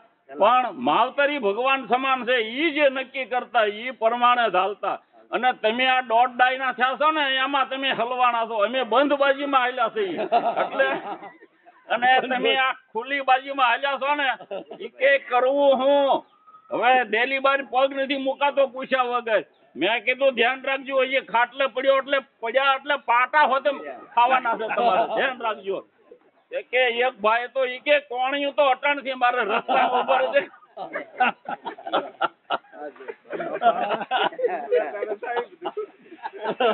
હજી વાર છે, ભગવાન ને ભરોસે અમે હાલ્યા છીએ. મેં કીધું ખેતર ની અંદર જાય ને અંધારું હોય ને, અંધારું હોય અથવા ગામ ને પાદર ગયા હોય અંધારું હોય તો હાલ્યા જતા ભગવાન ને ભરોસે હાલતા હોય. નરક ઉપર પગ ન જાય, જમીનમાં તવડા પડી ગયા તો એમાં પગ ન જાય, કારણ કે ભગવાન ને ભરોસે હાલીએ છીએ.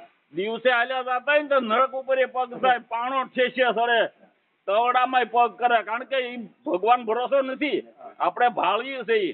એટલે મેં કીધું અમે તો બધા ભગવાન ને ભરોસે હાલ્યા છે. અને તમે છે ને એ હવે મારે મેં કીધું કઈ વાત નથી કરવી. અત્યારે ગામડાની જે વ્યાખ્યા હતી એ કરી. હવે થોડીક અમથી આ શહેરની વ્યાખ્યા છે, થોડીક અમથી પછી આપણે શહેરમાં વસ્તી મોટી હોય પણ આમાં ઘણી ખરી દાને ખોટી હોય. હા, ફિલ્મી એક્ટર ના ફોટા હોય. પેલા આપડે અત્યારે હીરો હિરોઈન એમ કલાકારો કહી છે, જૂના જમાનામાં હતા ફિલ્મી એક્ટર એમ કેતા. ફિલ્મી એક્ટર ના ફોટા હોય ઘેરે, ફિલ્મી એક્ટર ના ફોટા હોય અને ધુમાડાના ગોટા હોય. સગડિયું બાળતા ને પથ્થરિયા કોલસા, લાકડિયા કોલસા ને એમાંથી ગેસ તો હતા નહીં. ફિલ્મી એક્ટરના ઘેરે ફોટા હોય, ધુમાડાના ગોટા હોય, ચારે કોર ગંદવાડ હોય, ઘેરે ઘેરે મંદવાડ હોય, ઘેરે ઘેરે મંદવાડ હોય, ડોક્ટરો તાજા માજા હોય. કારણ કે દર્દીને પૈસે ઈ રાજા હોય. શેરીએ શેરીએ એકબીજાના નાતા હોય, ભેગા બેહતા હોય. શેરીએ શેરીએ એકબીજાના નાતા હોય, રસ્તા એના કાસા હોય. રસ્તા ઉપર જાજમ પાથરીને બેહતા હોય, સાંજે ભેગા થઈને બેહે ને. કારણ કે કોન્ટ્રાક્ટરો નાના પાકા હોય. આવો કહેવામાં શરમાતા હોય, આવજો કહેવામાં હરખાતા હોય. હા, ખાવામાં ખવડાવવાના ચોર હોય, ખાવામાં હવની મોર હોય. હા, મોટા બંગલા આવા તો સારે કોઈ હોય. બરાબર છે. મોટા બંગલા વાળા હોય, ઘેરે લગભગ તાળા હોય. ઓફિસે પટ્ટા વાળા હોય, નાણા એના કાળા હોય. હગપણમાં એને હાળા હોય, વહીવટી લખતા હોય, પણ કવિ કલ્પનાથી લખવા વાળા હોય. હા, પણ સમજે છે રસિક, લખનારા રસિક છે કવિ. સમજે છે રસિક, કાગડા બધે કાળા હોય. નો અભ્યાસ હાલે છે ઘણા સમયથી. લગભગ 238 દિવસ થયા. આપણી ધીમે ધીમે યાત્રા અત્યારે 10મા સ્કંદના અત્યારે કેટલામો અધ્યાય, 84મા અધ્યાય સુધી આપણે પહોંચ્યા છીએ. આપણે 83ના અધ્યાયને નમસ્કાર કર્યા. એમાં ભગવાનની જે બધી પટરાણીઓ કુરુક્ષેત્રમાં આવી હતી અને આ બાજુથી હસ્તિનાપુર અને આવી રીતની જે રાણીઓ જે બધી આવી હતી, એમાં દ્રૌપદી પ્રશ્ન પૂછે છે 8 પટરાણીઓને કે તમારું ભગવાન સાથે પાણી ગ્રહણ કેવી રીતે થયું. એના જવાબમાં 8 પટરાણીએ પોતાની આ બધી વાતો આવી રીતની સમજાવી. એનો વિચાર આપણે 83ના અધ્યાયમાં કર્યો. હવે 84મા અધ્યાય છે વસુદેવજીનો યજ્ઞોત્સવ અને વસુદેવજીનો યજ્ઞ. એનો વિચાર આજે આપણે 84મા અધ્યાયમાં કરવાનો છે. શ્રી સુક ઉવાચ. શ્રી સુખદેવજી કહે છે કે હે રાજા પરીક્ષિત, શરૂઆતમાં ભક્ત ભયહારી ભગવાન શ્રી કૃષ્ણને માટે તેમની પત્નીઓનો કેટલો પ્રેમ છે તે વાત કુંતી, ગાંધારી, દ્રૌપદી, સુભદ્રા, બીજી રાણીઓ અને ભગવાનના પ્રિય ગોપીજનોએ બધી વાતો આ અષ્ટપટરાણી પાસેથી આ બધી વાતો સાંભળી. પ્રશ્ન પૂછ્યો તો દ્રૌપદીએ, પણ આજુબાજુ વિટળાય અને આ બધી ગાંધારી, કુંતી, દ્રૌપદી, સુભદ્રા બધી બેઠી હતી. એણે બધી અષ્ટપટરાણીઓના પાણી ગ્રહણની જે વાતો અલગ અલગ રીતે બધાએ કરી, એ બધી આ હસ્તિનાપુરની આ રાજરાણીઓએ બધી સાંભળી. બધા તેમનો આ અલૌકિક પ્રેમ જોઈને અત્યંત મુગ્ધ અને વિસ્મિત થઈ ગયા.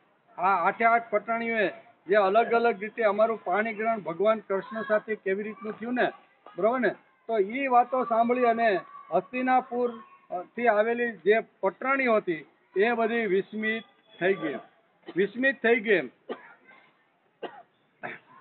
થઈ ગઈ. બધાના નેત્રોમાં પ્રેમાશ્રુ છલકાઈ ગયા. આ પ્રમાણે જે સમયે સ્ત્રીઓ અને પુરુષો સાથે પુરુષો વાતચીત કરી રહ્યા હતા, તે સમયે અનેક ઋષિ મુનિઓ ભગવાન શ્રી કૃષ્ણ બલરામના દર્શન કરવા માટે ત્યાં આવ્યા. ક્યાં? કુરુક્ષેત્રની અંદર. અહીંયા કુરુક્ષેત્રનું જ વાત અત્યારે ચાલતી રહેલી છે કે સ્ત્રીઓ જોડે આવી રીતની વાતચીત કરી રહ્યા હતા, પુરુષોની જોડે વાત કરી રહ્યા હતા. એવા સમયે ભગવાન બલરામના દર્શન કરવા માટે અહીંયા અનેક પ્રકારના જે ઋષિઓ છે એ બધા જ ઋષિઓ આવ્યા છે. બધા જ ઋષિઓ આવ્યા. તેમાં ક્યાં ઋષિઓ હતા? હવે ખાલી ઋષિઓના જો આપણે નામ સાંભળી લઈએ ને તોય આપણા કાન પવિત્ર છે કે આ ધરતી ઉપર આવી રીતનું સુજલામ સુફલામ બનાવવા માટે જે ઋષિઓએ પ્રયત્ન કર્યો છે ને, એ બધા ઋષિઓના નામ ભાગવતકાર વેદવ્યાસે અહીંયા ભાગવતની અંદર લખેલા છે કે આવી રીતના કુરુક્ષેત્રમાં આવી રીતના અનેક પ્રસંગોપાત બધા મળ્યા હળ્યા, વાતોચીતો થઈ અને એની વચ્ચે અત્યારે બધા જ ઋષિઓ અહીંયા કુરુક્ષેત્રમાં બલરામ અને આવા યાદવોને મળવા માટે આવે છે. એમાં કયા કયા ઋષિઓ હતા? તેમાંના મુખ્ય શ્રી કૃષ્ણ દેવપાયન એટલે વ્યાસ મુનિ. ખાલી નામ સાંભળજો તો એ કાન પવિત્ર થઈ જાય. શ્રી કૃષ્ણ દેવપાયન, વ્યાસ મુનિ, દેવર્ષિ નારદ, ચવન ઋષિ, દેવલ ઋષિ, અસિત ઋષિ, વિશ્વામિત્ર, સતાનંદ, ભરદ્વાજ ઋષિ, ગૌતમ ઋષિ પોતાના શિષ્યો સાથે, પરશુરામજી, વશિષ્ઠ, ગાલવ ઋષિ, ભૃગુ ઋષિ, પુલસ્ત્ય ઋષિ, કશ્યપ ઋષિ, અત્રિ ઋષિ, માર્કંડેય, બૃહસ્પતિ, દ્વિત, ત્રિદ, એક્ટ, સનક, સનંદ, સનાતન, સનત કુમારો, અંગીરા, અગસ્ત્ય, યાજ્ઞવલ્ક અને વામદેવ, આમ અનેક પ્રકારના ઋષિઓ અત્યારે કુરુક્ષેત્રની અંદર અહીંયા જ્યાં યાદવો અને હસ્તિનાપુરના નરેશો જ્યાં મળ્યા છે, પુરુષો પુરુષોની રીતે વાત કરે છે, બહેનો બહેનોની રીતે વાત કરે છે, એવા સમયે આ બધા ઋષિઓ ત્યાં આવે છે. આ બધા ઋષિઓ ત્યાં આવ્યા છે. ઋષિઓને જોઈને પહેલેથી જ બેઠેલા રાજાઓ, યુધિષ્ઠિર સહિત પાંડવો, ભગવાન શ્રી કૃષ્ણ, બલરામજી એકદમ ઊભા થઈ ગયા અને બધા તેને વિશ્વ વંદિત ઋષિઓને પ્રણામ કર્યા. આ બધા જે ઋષિઓ આવ્યા એ ઋષિઓને આ બધા રાજાઓ ઊભા થઈ બે હાથ જોડીને પ્રણામ કર્યા. ત્યાર પછી તેમનું સ્વાગત કરવામાં આવ્યું, તેમને આસન આપવામાં આવ્યું, તેમની પાદ્ય પૂજા કરવામાં આવી, પુષ્પમાળા ગળાની અંદર આપવામાં આવી, ધૂપ અને ચંદન વગેરેથી બધા રાજાઓએ બલરામ સહિત આ બધા ઋષિઓનું પૂજન કર્યું. ઋષિઓનું કેટલું મહત્વ છે તે ભાગવતકાર વેદવ્યાસ અહીં ભાગવતની અંદર આપને સમજાવે છે. ઋષિ એટલે ખાલી દાઢ મૂછી વધારેલો હોય અને આવી રીતની લાંબી જટા રાખેલી હોય એના માટે નહીં, પણ આ ઋષિઓનું સુંદર મજાનું વર્ણન છે કે આવી જ રીતના જે ઋષિઓ બધા હતા એ બધા સંસારી ઋષિઓ હતા, બધા સંસારી હતા અને આવી રીતનો એક સરસ મજાનું અહીંયા કુરુક્ષેત્રની અંદર આવી રીતના યાદવો ને હસ્તિનાપુર નરેશ ને બધા જ રાજાઓ મળ્યા છે, તો અમારે પણ એને મળવા માટે જવું જોઈએ. આમ વિચારી અને બધા જ ઋષિઓ આપણે જે નામ લીધા એ બધા ઋષિઓ મળવા માટે ત્યાં આવે છે. ત્યાં એનું સારી રીતે પૂજન વિધિ થાય છે. જ્યારે બધા ઋષિઓ આરામથી બેસી ગયા ત્યારે ધર્મ રક્ષા માટે પૃથ્વી પર પધારેલા ભગવાન શ્રી કૃષ્ણે તેમને કહ્યું. તે સમયે બહુ મોટી સંખ્યામાં ઉપસ્થિત સમુદાય ભગવાનનું વચનામૃત સાંભળી રહ્યા હતા. ભગવાનના મુખારવિંદમાંથી જે વચનામૃત જે નીકળવાનું હતું એ બધું સાંભળવા માટે હજારો લોકો ત્યાં કુરુક્ષેત્રની અંદર આવ્યા હતા અને એમાંય સોનામાં સુગંધ ભળી અને એમાંય આ બધા ઋષિઓ આવ્યા છે. આ બધા ઋષિઓ આવ્યા, સમુદાય ભેગો થયો. આ સમુદાય જે ભેગો થયો તો ઋષિઓ બધા આવ્યા હતા, નમસ્કાર કર્યા, પાદ્ય પૂજન કર્યું, ચંદન કર્યું, હાર પહેર્યો, નમસ્કાર કર્યા, જે કાંઈ એની જે ઋષિઓની જે પૂજા વિધિ કરી છે આ બધી જ પૂજા વિધિ યાદવ કુળની અંદર રહેલા મહાનુભાવોએ બધાએ આ રીતેનું સ્વાગત કર્યું. ભગવાન કૃષ્ણ ઉવાચ અહો વયમ જન્મ ભૃતો લબ્ધ કાસ્યેન તત્ફલમ દેવાનામપી દુષ્પ્રાપમ યદ યોગેશ્વર દર્શનમ કિમ સ્વલ્પ તપસામ નૃણામ આચાર્યમ દેવ ચક્ષુષમ દર્શન સ્પર્શ પ્રશ્નાત પાદાચાર્ય તનાધિકમ. શ્રી કૃષ્ણ ભગવાને કહ્યું કે ધન્ય છે, અમારા લોકોનું જીવન સફળ થઈ ગયું છે. અમે અત્યારે કુરુક્ષેત્રની અંદર અહીંયા ગ્રહણના એક આવી રીતના જ્યોતિષી પાસેથી સાંભળેલી જે વાત હતી એનાને લીધે અમે અત્યારે કુરુક્ષેત્રમાં આવ્યા છીએ. કુરુક્ષેત્રમાં અમે બધા હળા મેળા રેમા જે કાંઈ કરવાનું હતું ને એ બધું કર્યું, પણ અમે એવા સદભાગ્ય છીએ કે આવા પવિત્ર ક્ષેત્રની અંદર જ્યાં આવી રીતના પરશુરામજીએ યજ્ઞ કરીને આ ભૂમિને જે પવિત્ર કરી હતી તે અને કુરુ રાજાના હાથની અંદર આ ભૂમિ સોંપીને એ ભૂમિનું સુંદર મજાનું ખેડાણ કર્યું હતું. એવી પવિત્ર ભૂમિની અંદર અમે આવ્યા અને એની સાથે સાથે આ બધા ઋષિઓ અમાને મળવા માટે આવ્યા છે. તેથી અમારું જીવન ધન્ય થઈ ગયું છે એમ ભગવાન ઊભા થઈને કહે છે. અમને અમારા જન્મ જન્માંતરનું પૂરેપૂરું ફળ અમને મળી ગયું. આવા ઋષિઓના દર્શન કરવાથી અમને ફળ મળી ગયું. કેમ કે જે યોગેશ્વરના દર્શન મોટા મોટા દેવતાઓ માટે પણ દુર્લભ છે, તેમના દર્શન અમને થયા છે. જેઓ બહુ તપસ્વી નથી અને જે લોકો પોતાના ઈષ્ટદેવને સમસ્ત પ્રાણીઓના હૃદયમાં ન જોતા માત્ર પ્રતિમાઓમાં તેમના દર્શન કરે છે, તેમને આપ લોકોના દર્શન, સ્પર્શ, કુશળ પ્રશ્ન, પ્રણામ અને પાદ પૂજન વગેરેની શું અવસર ક્યાંથી પ્રાપ્ત થઈ શકે. અત્યારે ભગવાન કૃષ્ણ અત્યારે એમ કહે છે કે જે અમારી પ્રતિમા લઈ, પ્રતિમા એટલે પ્રતિકૃતિ, ભગવાન પ્રત્યક્ષ ન હોય પણ એની પ્રતિકૃતિ લઈ અને ગામ ગામ ઘર ઘરની અંદર ઋષિઓ જે આવી રીતની જે પૂજાઓ કરે છે, બરોબર, એ પૂજા જે કરે છે એવા ઋષિઓ અત્યારે પ્રત્યક્ષ કુરુક્ષેત્રની અંદર આવેલા છે. માત્ર જળવાળા તીર્થો તીર્થ નથી, ભગવાનના મુખારવિંદના શબ્દો છે. ભગવાન પોતે જ કહે છે, હું છે કે માત્ર જળ વાળા તીર્થ તીર્થ નથી કહેવાતા અને માત્ર માટી પથ્થરની પ્રતિમાઓ જ દેવતા હોતી નથી, બલકે સંતો જ વાસ્તવમાં તીર્થ અને દેવતા હોય છે. ખાલી આવી રીતના કહે છે કે જળથી પવિત્ર જે નદીઓ છે ને એ જ ખાલી દેવતા કે એ જ પવિત્ર કહેવાતી નથી. કાષ્ટ એટલે કે લાકડામાંથી, માટીમાંથી કે આરસપણમાંથી બનાવેલી જે મૂર્તિ છે એ મૂર્તિ જ ફક્ત દેવતા કહેવાતી નથી. તો દેવતા કોણ કહેવાય છે? આ ભગવાન પોતે જ અત્યારે અહીંયા સ્વયં અહીંયા ઊભા થઈને કહે છે કે દેવતા એટલે સંતો, સંતો ઈ દેવો છે, ઋષિઓ ઈ દેવો છે. બહુ સરસ છે. સંતો અને ઋષિઓ છે એ આપણા બધાના તીર્થ છે, બરોબર. બીજા તીર્થમાં આપણે જો જવાનું હોય ને તો એના માટે આપણે ઘણી બધી વ્યવસ્થા અગાઉથી કરવી પડે, બરોબર. ટ્રેનમાં જવાનું હોય, માનો હરિદ્વાર જવાનું છે, 4 ધામની યાત્રા આપણે હિમાલયની કરવાની છે, તો 4 ધામની તીર્થયાત્રા જો કરવાની હોય તો 3-4 મહિના પહેલા રેલવેમાં આપણે બુકિંગ કરાવવું પડે, ત્યારે આપણે ત્યાં જવા મળે. પહેલા તો આર્થિક સ્થિતિ આપણી સારી હોવી જોઈએ, તો આવી રીતના દેવ દર્શન કરવા માટે જ્યાં ભગવાન બિરાજમાન છે, બરોબર, ત્યાં આપણે જઈ શકીએ. પહેલી વાત આ.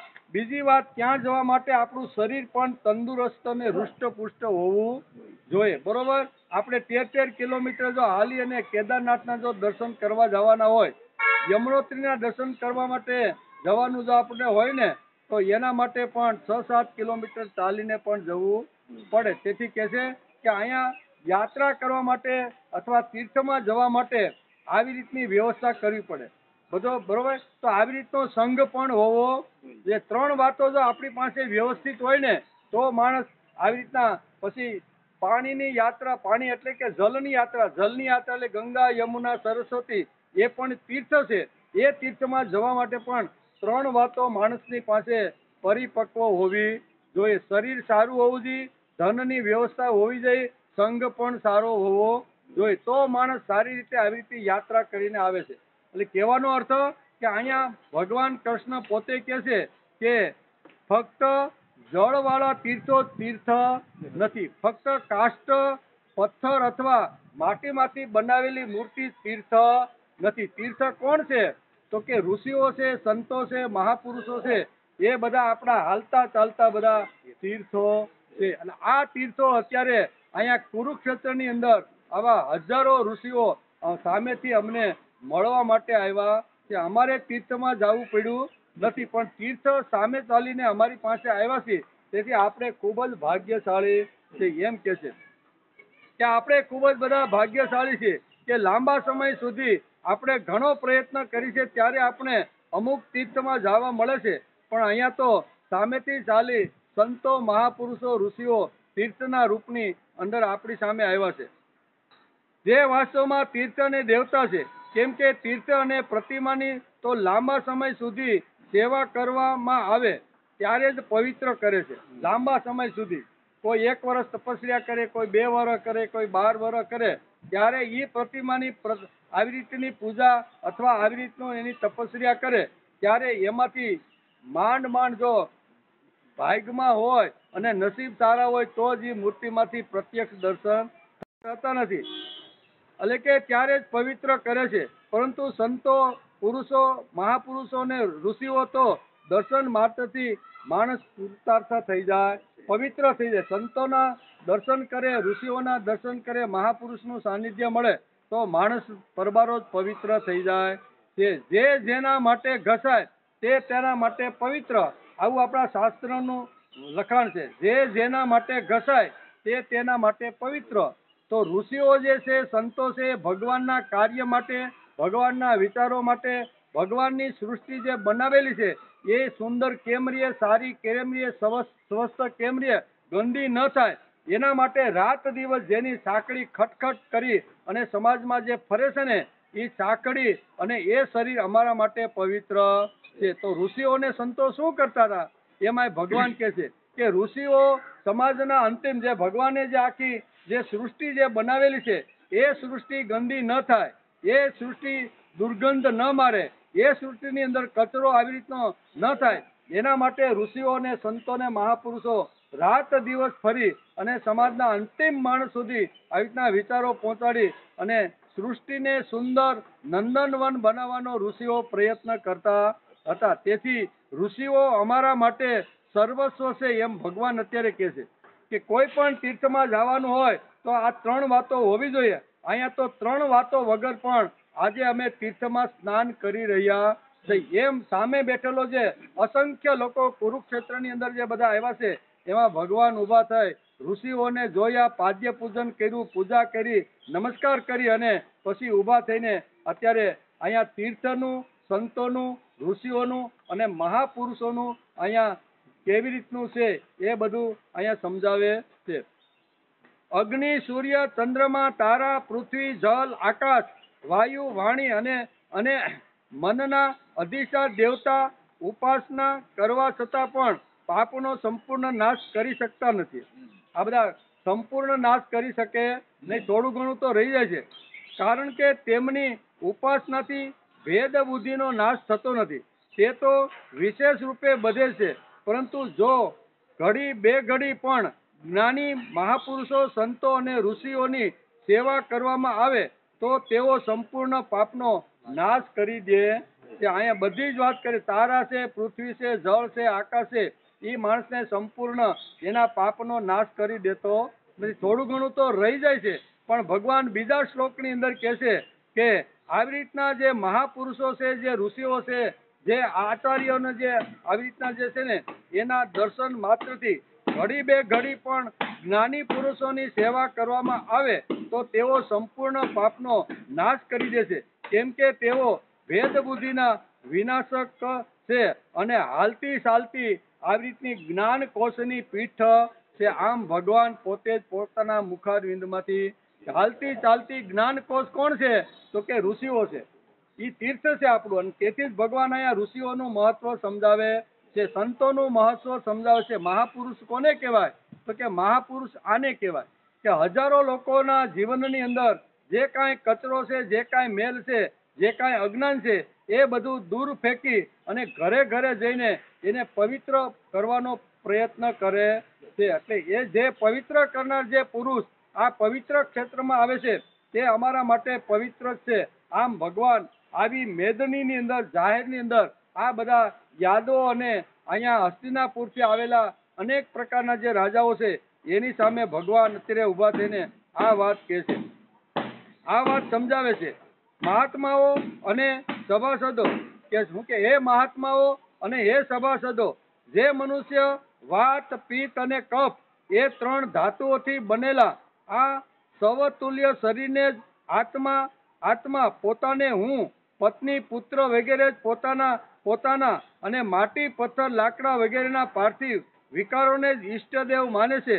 તથા જે જ્ઞાની મહાપુરુષોને ન માનતા માત્ર જળને તીર્થ માને છે, લાકડાની અંદર રહેલા ભગવાનને ફક્ત તીર્થ માને છે, બરોબર ને, અને પત્ની અને પુત્રને જ ફક્ત તીર્થ માને છે, તે મનુષ્ય રહેવા છતાં પણ પશુઓની જેમ આવી રીતનો હરતો ફરતો રહેલો પશુ જ છે. એટલે ફક્ત આપણે એમ થાય ને કે ભગવાન ક્યાં છે તો ઘણીવાર આપણે એમ થાય ભગવાન મંદિરમાં છે, એટલે આપણે ખાલી મંદિરમાં હોય ત્યાં સુધી આપણા લક્ષણ સારા હોય, ત્યાં બીડી ન પીવાય, તમાકુ ન ખવાય, માવો ન ખવાય. કારણ કે ભગવાનના મંદિરમાં જતા પહેલા કદાચ રસ્તામાં જો આપણે માવો મોઢામાં નાખ્યો હોય અને સજ્જન માણસ હોય ને તો વિચાર કરે છે કે ભગવાનના મંદિરમાં ભગવાનની પ્રતિમાના દર્શન કરવા માટે હું જાઉં છું તો મારે માવો ખવાય નહીં. તેથી માવો બહાર કાઢે, કોગળો કરીને મોઢું સ્વચ્છ કરીને પછી જાય છે, ભગવાનના દર્શન કરે, બે હાથ જોડે આરતી લે, બરોબર, સરનામું જે કાંઈ લેવાનું હોય લઈ અને બહાર નીકળીને પાછો રોડ ઉપર આવે એટલે લાય ભાઈ માવો.